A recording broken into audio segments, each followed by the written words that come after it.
I do recall my first client. It was a farmer, lived just outside of Fremont, Nebraska. A fascinating gentleman. You know, he had raised corn and soybeans and on 1,000 acres and had had quite a farm for many, many years. And as he was approaching the end of life, he had lost his wife.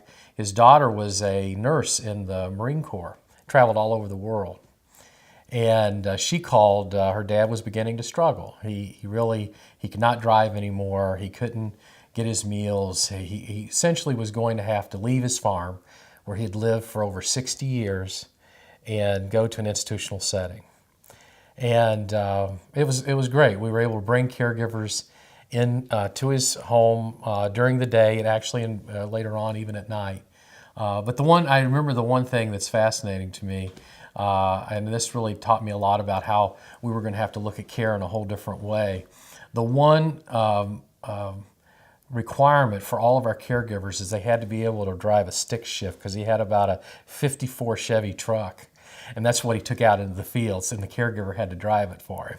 So that was our one, besides being able to provide good care, they had to be able to drive a stick shift on a truck.